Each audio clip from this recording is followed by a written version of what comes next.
Olá, terça-feira, 28 de janeiro, no Nesp Notícias de hoje, vamos falar sobre a saúde em Bauru. Prefeitura de Bauru pode assumir serviços de baixa e média complexidade de hospitais estaduais.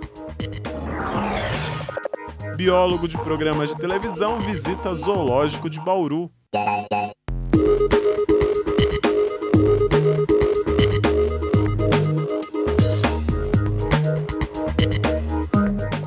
O Nesp Notícias desta terça-feira começa falando de saúde. A Prefeitura de Bauru pode assumir a gestão dos hospitais públicos da cidade. O objetivo é diminuir as filas e melhorar os atendimentos. Hoje, o governo do estado é responsável pela gestão de todos os hospitais públicos de Bauru. Atualmente, a Maternidade Santa Isabel e os hospitais Manuel de Abreu e o de Base são administrados pela Fundação para o Desenvolvimento Médico Hospitalar, a FAMESP, que é contratada pelo estado. Mas agora o governo de São Paulo quer que o município assuma a gestão dessas unidades. A municipalização segue a tendência do governo paulista em reduzir a participação do estado e passar para as mãos dos municípios a maior parte possível dos serviços prestados à população. No entanto, o dinheiro continuaria sendo repassado pelo estado. A possível transferência foi discutida em uma reunião entre o prefeito de Bauru, Rodrigo Agostinho, e o secretário estadual adjunto de saúde, Wilson Polara. Pela proposta, o município assumiria as 3 unidades e ficaria responsável apenas pelos procedimentos de baixa e média complexidade, justamente para diminuir a fila de espera por esses tratamentos. Hoje não existem números precisos, mas a prefeitura estima que cirurgias de catarata, ortopédicas e ginecológicas, por exemplo, acumulam mais de 40 mil pedidos. De acordo com Agostinho, a proposta interessa, mas desde que o estado cumpra com uma série de condições para melhorar o atendimento dessas unidades. Uma delas é investimento. Só o Hospital de Base precisaria de, no mínimo, 60 milhões de reais em reformas. Esses hospitais precisam ser reformados, nós precisamos de uma estrutura um pouco melhor. Nós precisamos de uma estrutura hospitalar capaz de atender toda a cidade, toda a região. Hoje, a estrutura hospitalar da cidade mal consegue atender os pacientes de urgência e emergência que chegam no pronto-socorro. Os pacientes, normalmente, que são encaminhados para o estado, são encaminhados pelo próprio município. Então, os médicos da rede básica já conhecem esses pacientes, já têm uma proximidade maior com eles. Eu acho que a gente conseguiria, aí sim, dar um atendimento com melhor qualidade. Com a transferência, os procedimentos de alta complexidade, como os transplantes e as cirurgias cardíacas e neurológicas, seriam feitas no hospital estadual. Caso a municipalização ocorra, a prefeitura não teria condições de assumir imediatamente a gestão das unidades e, possivelmente, teria que contratar a própria FAMESP para fazer o trabalho. Com a transferência, espera-se mais agilidade na liberação de leitos. Isso poderia reduzir, inclusive, as filas de espera no pronto-socorro central. Eu acho que a gente conseguiria agilizar ainda mais os processos de internações. As pessoas que hoje, numa situação de urgência e emergência, precisam de uma internação hospitalar e acabam caindo dentro do processo de regulação. A prefeitura tendo a administração dessas vagas, com certeza a agilidade seria maior. E daqui a pouco a gente vai conversar sobre esse assunto com o secretário de Saúde, Fernando Monte. Hoje cedo, manifestantes foram até a Câmara reclamar da falta de água na cidade. Cerca de 20 mulheres foram hoje de manhã à Câmara Municipal cobrar dos vereadores uma solução para a falta de água em bairros da região norte e noroeste da cidade. Moradores do Parque Jaraguá, Fortunato Rocha Lima, Santa Edviges e Núcleo 9 de Julho estão há cerca de 4 dias sem água. Eles foram recebidos por um grupo de vereadores e encaminhados para uma reunião com o presidente do DAE, Giazone Cândia. O presidente de autarquia se comprometeu, de um prazo de 2 dias, resolver a questão do poço que for perfurado do Roosevelt, que ele não está operando na sua totalidade de 100%. Eles nos garantiu que dentro de 2 dias vai estar normalizado todo aquele setor lá. E a questão do aumento, mesmo faltando água, houve um aumento na conta de água dos munícipes de lá. Então, o setor de finanças do DAE já está tomando providência para fazer um novo recálculo dessas contas. Ainda durante a reunião na Câmara, foi levantada a possibilidade de a Prefeitura usar o dinheiro do Fundo Municipal de Esgoto para perfurar poços em caráter emergencial. Precisa uma reunião do prefeito, o presidente da autarquia dizer que necessita desse recurso, uma reunião com os vereadores, junto ao Ministério Público também, que nós possamos fazer um TAC, porque nós sabemos que esse fundo existe uma finalidade dele, e para alteração de finalidade existe uma grande movimentação de forças aí para tentar resolver essa situação e de forma legal fazer a transferência desse recurso para a perfuração de novos poços. Ainda sobre o problema da falta d'água em Bauru, amanhã 60 servidores do DAE realizam um mutirão para consertar vazamentos justamente na zona norte da cidade. No total, 26 bairros serão visitados pelas equipes, das 7 da manhã às 5 da tarde. A operação pode ser cancelada em caso de chuva. No último dia 15, uma ação semelhante foi realizada e consertou 89 reparos. Atualmente, segundo o DAE, existem mais de 400 registros de vazamentos em Bauru, sendo quase 180 na Zona Norte. Caminhões-pipa podem ser solicitados pelos telefones 0800 771 0195 ou 3235 6140. No próximo bloco, uma entrevista com o secretário de Saúde, Fernando Monte. E ainda hoje, biólogo Sérgio Rangel visita zoológico de Bauru. Voltamos já já.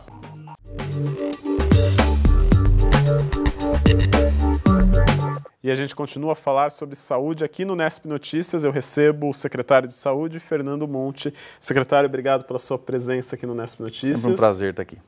Secretário, a gente viu agora há pouco, né, que a Prefeitura pode assumir a gestão de alguns procedimentos dos hospitais aqui da cidade. O que isso traria de positivo para a cidade e para os pacientes?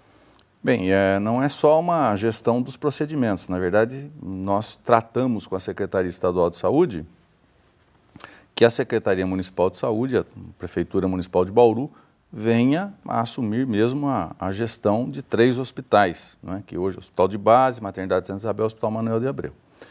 E o que eu acho que isso pode trazer de conveniência e de melhoria para o funcionamento do sistema é que você vai ter a continuidade do tratamento dos indivíduos sob uma mesma gestão. Então, o indivíduo, desde a atenção básica até procedimentos hospitalares que ele venha a necessitar, isso pode estar dentro de um contínuo de ações do município e isto certamente vai agilizar o atendimento das pessoas, não é?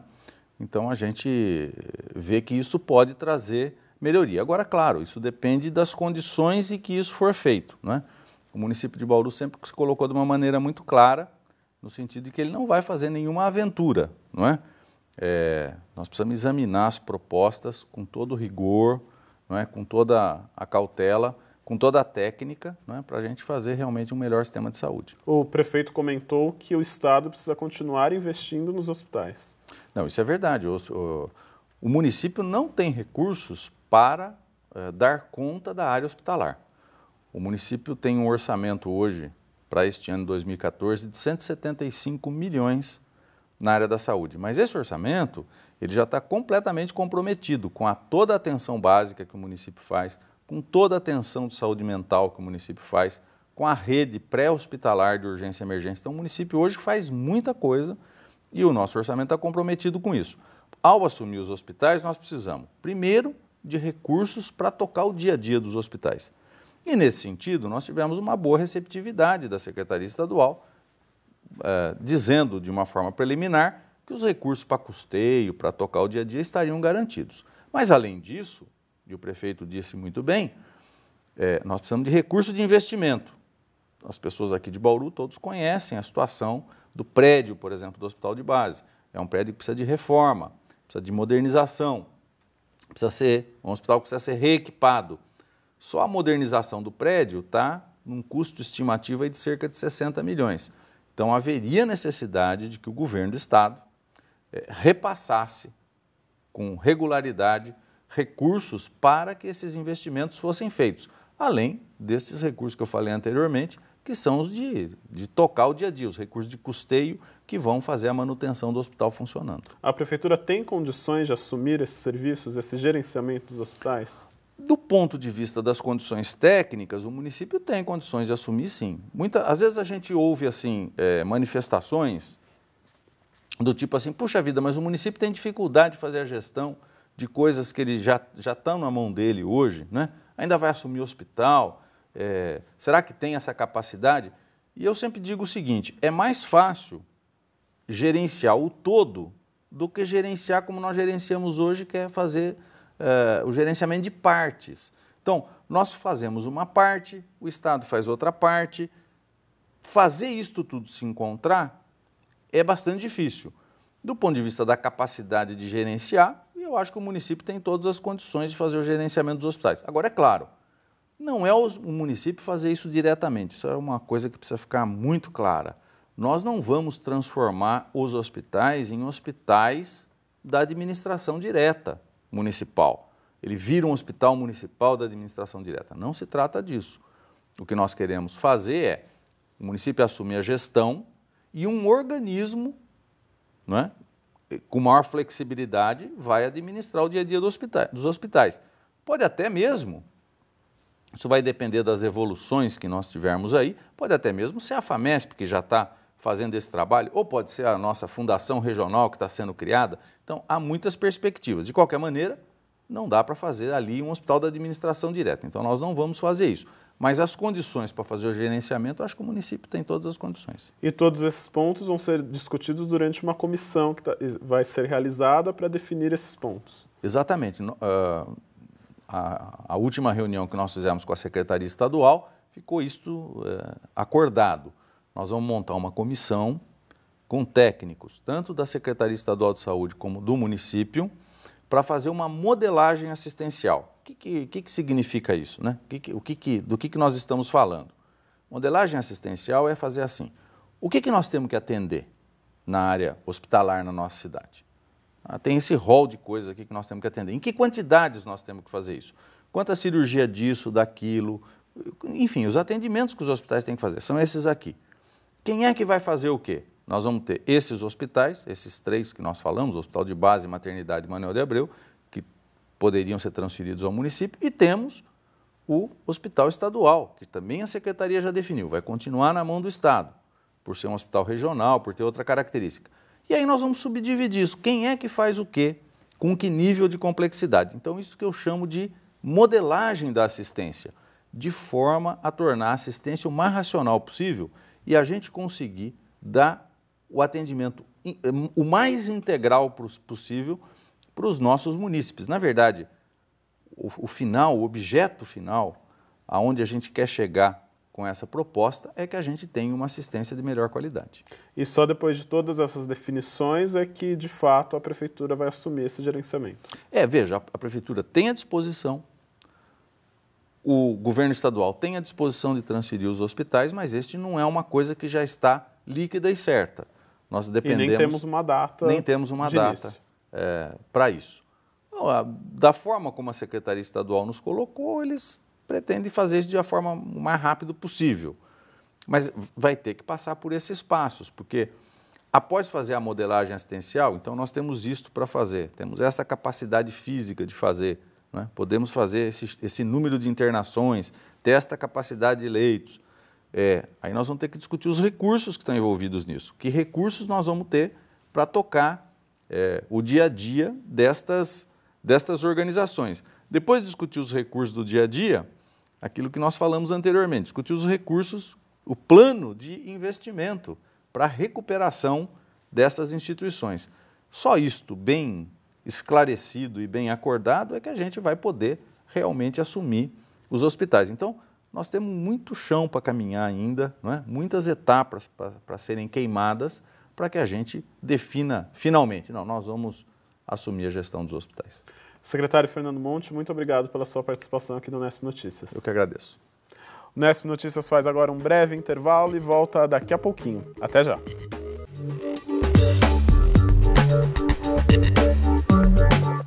O Instituto de Pesos e Medidas do Estado de São Paulo, IPEM, realizou ontem a Operação Verão, em que avaliou produtos de maior consumo na época mais quente do ano. Dos 51 artigos coletados em 5 cidades, 7 apresentaram irregularidades por terem menor quantidade do que a mencionada na embalagem. Em Bauru, dos 10 produtos analisados, 4 estavam com este problema, sendo 2 marcas de sorvete, uma de açaí e outra de guardanapo de papel. A maior irregularidade irregularidade constatada foi numa embalagem de sorvete que continha 3% a menos da quantidade indicada no rótulo. As empresas foram autuadas e têm prazo de 10 dias para apresentar defesa junto ao IPEM. A multa pode variar de R$ 640 a até R$ 30 mil. No site do IPEM é possível verificar todas as marcas analisadas e quais estão irregulares. Desde a semana passada é possível acessar a internet de graça na Praça das Cerejeiras. Este é o segundo local que recebe o serviço e até o fim do ano o Jardim Botânico, o Zoológico e outros locais de grande circulação de pessoas devem ganhar o sinal de internet sem fio. O sistema ainda está em fase de testes. A velocidade é de 1 megabyte e todo o trabalho, o serviço de internet Wi-Fi ou sem fio, pode ser usado por qualquer notebook, tablet ou smartphone. Aparece como PMB, as iniciais de Prefeitura Municipal de Bauru. A ideia é a gente começar a oferecer a internet gratuita para a população, melhorar a inclusão digital da cidade. Hoje é algo que faz parte da vida das pessoas, a conexão à internet. O sinal sai desta antena e é distribuído para toda a Praça das Cerejeiras, onde está instalado o prédio da Prefeitura. É possível se conectar em qualquer ponto da praça. O sinal está disponível, mesmo aqui do outro lado, já um pouco mais afastado do prédio. Mas só dá para usar o serviço quem foi contribuinte, porque o login e a senha estão descritos no carnê do IPTU. O pessoal vai procurar a rede PMB, que vai estar disponível aqui na praça, e o usuário vai ser a identificação municipal da pessoa e a senha, o CPF com um ponto e traço. Da mesma forma que está no carnê de IPTU, como mostra a foto no site. A opção de não liberar o acesso e exigir senha foi feita para evitar ataques de hackers e outras ações mal intencionadas. E também para controlar melhor o acesso. Nos primeiros dias já foram quase 300, todos registrados neste servidor. Na rodoviária, o serviço está disponível há 3 meses. Aqui, a velocidade é bem mais rápida, 10 megabytes. Geise estava saindo de Bauru e aproveitou para matar o tempo enquanto esperava o ônibus. Achou boa a ideia de não ter que usar o próprio pacote de dados. É rápida, né? E a gente tem comunicação com outra pessoa. De acordo com o gerente de sistemas de informação da Indurb, o serviço era uma antiga vontade da empresa para proporcionar mais conforto para os usuários. O benefício para o usuário, para quem está chegando em Bauru e não conhece a cidade, ele tem como pesquisar algum software para poder se locomover na cidade. Então ele tem como ver ponto de ônibus, onde estão localizados, restaurantes, bares, hotéis. De acordo com o prefeito, o serviço deve ser expandido para outros pontos de Bauru. A ideia é, depois desses testes, a gente levar para locais de grande circulação de pessoas, como o zoológico. Já estamos aí no terminal rodoviário também. E depois a ideia é levar para bairros inteiros, começando pelo distrito de Tibiriçá. Não é segredo para ninguém que criança adora bicho. Na última atividade de férias do Zoológico de Bauru, o biólogo Sérgio Rangel conquistou as crianças mostrando animais exóticos. Já teve com gorila lá na África, já mergulhou com tubarão. A aula é de biologia. A diferença é que nessa aqui, os alunos não ficam só nos livros. Com vídeos e bichos, o biólogo Sérgio Rangel ensina educação ambiental para as crianças. Essa é minha filha linda. O lagarto teiu faz o maior sucesso. Não é todo dia que eles têm a oportunidade de ver um bicho assim, de pertinho. Nós temos um país que tem uma biodiversidade um gigante, assim, muita coisa, e as pessoas estão cada vez mais urbanas, concentradas nos grandes centros urbanos, e não tem contato com isso, né? Hoje você vê que uma criança para pisar na grama, a mãe fica desesperada, não pode pisar. Pá.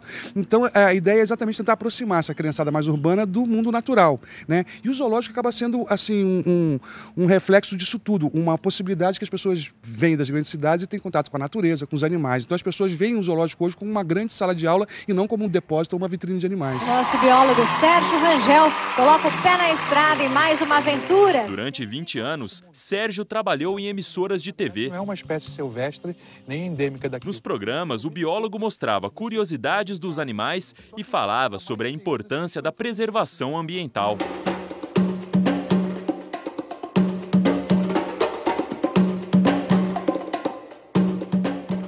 Depois de muitos anos, Sérgio ficou conhecido e hoje os pequenos fãs aproveitam para tirar fotos. Essa aí vai para o Facebook.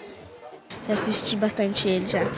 Como é que é assim, pô, viu na TV aquela época, hoje vem pra cá, conhece o cara pessoalmente? É legal, emocionante, tipo um sonho. Essa foi a primeira vez que ele veio ao Zoológico de Bauru como palestrante. A atividade encerrou os cursos de férias deste começo de ano. Ele tem uma experiência de vida bem interessante, uma vez que ele já trabalhou em diversas instituições com manejo de animais, como aquários, zoológicos, e já viajou praticamente o mundo inteiro para captar imagens para os seus programas de televisão.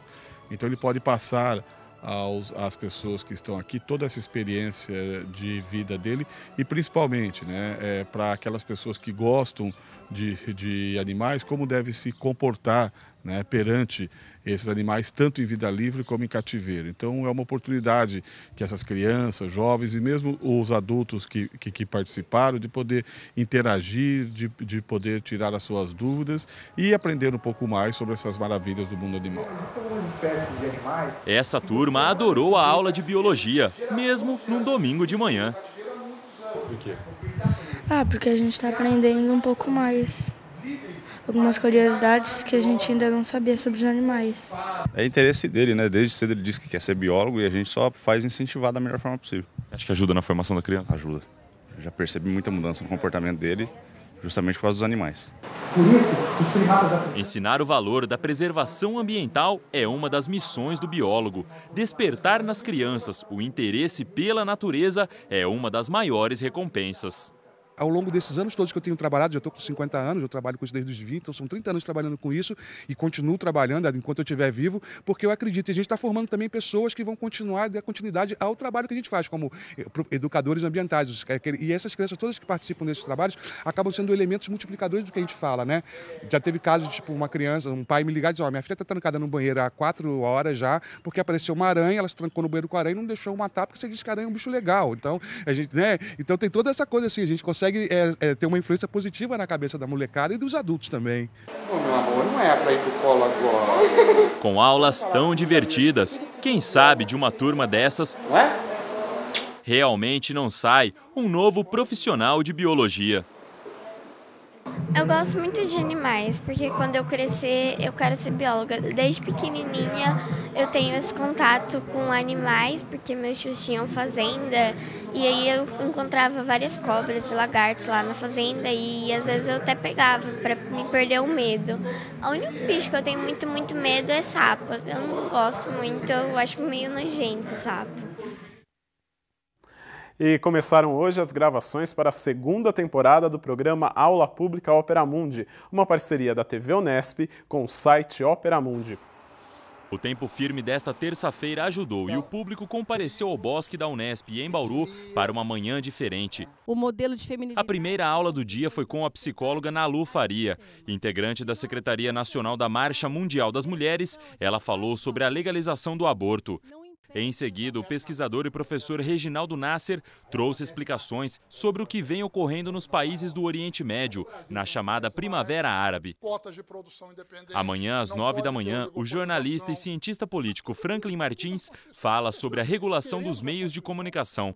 Às 10h30, o ex-inspetor da ONU, Roque Monteleone, explica o que são as armas químicas e as de destruição em massa. Esse assunto, ele possibilita um entendimento do funcionamento do mundo como ele é hoje, das relações entre o poder, entre o saber técnico-científico, a cultura e a tecnologia. E à 1h30 da tarde, o diretor de redação do site Ópera Mundi, Haroldo Ceravolo, mostra como as pessoas pobres são retratadas na literatura, em particular no naturalismo. Eu acho que as aulas públicas do Ópera Mundi com a TV Unesp, elas trazem questões contemporâneas, questões do presente, que se refletem nessas discussões, nas discussões que os estudantes têm dentro da sala de aula e que também tem nas ruas. Ou seja, a gente traz questões quentes, importantes, e que fazem parte do cotidiano do saber que está sendo produzido dentro das universidades. São essas as informações de hoje. O Unesp Notícias volta amanhã às 5h30 da tarde, ao vivo. As reportagens desta edição você pode rever no nosso site. Tchau!